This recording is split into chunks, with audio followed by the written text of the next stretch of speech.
On this week's Content Classroom, I want to share the moment where I realized that I wasn't actually a fraud, that I wasn't pretending to be somebody that I wanted to be anymore.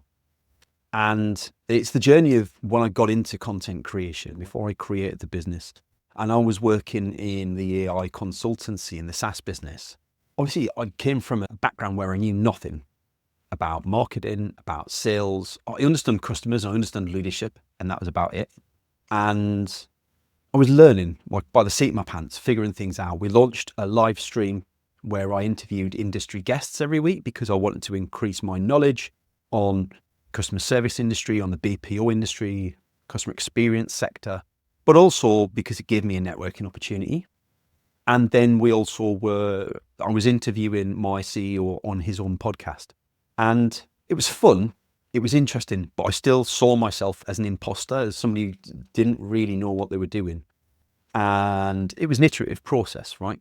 Back at the beginning, I just saw myself as playing at this, as not really, like, kind of making it up as I went along. And the irony is that's how everyone starts. I couldn't see that at the time. I just, I probably struggle to put my finger on the day or the time where I realized that actually, yeah, I'm pretty good at this. But it came predominantly once I'd launched Javelin itself. And that took a lot of guts. So obviously I had some self-belief at that point that I could do this.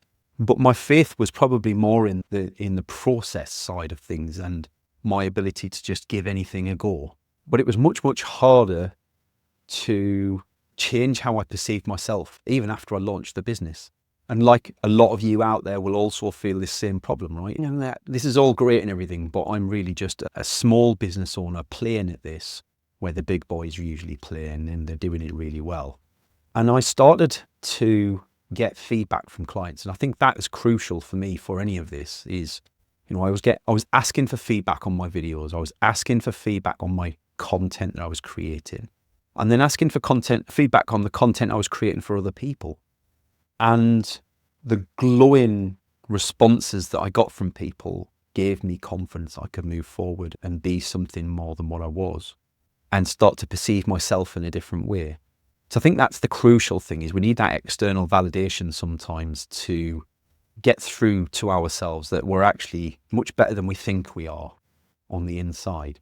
And, I'd have moments where my posts and my content would just tank, would do nothing. We wouldn't get many views. And like you, there's that moment where you think, oh, look at this guy or this girl, this lady over here, and like their posts are doing ridiculously well. And look at all the hundreds of comments they're getting. And then I realized, I learned about pods and engagement pods and how that can influence people. And that really annoyed me. That it's still to this day, it's something I'm really passionate about, people not using that fake engagement.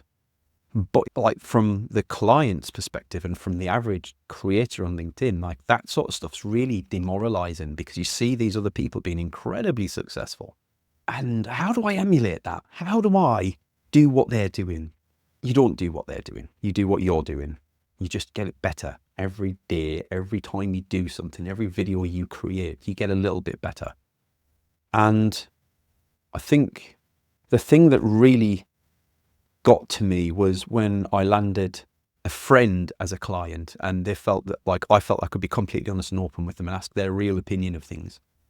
And the feedback was that this is just so easy. You make things so easy. And I was really nervous before we started working on this, but now I find it like you remove the anxiety for me, you remove the friction, you make things easy, and the value you give back is ridiculous.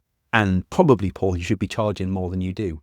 When I got that honest feedback that I probably felt a bit scared to ask my regular clients for, that changed the game for me. Now, granted, all of you out there, very few of you will be doing this to create content for yourselves as a business, right? Your game won't be creating content. I'd like to think I don't think, here's imposter syndrome. I'm not that good to be teaching content creators how to do it, but you're doing it for your own business.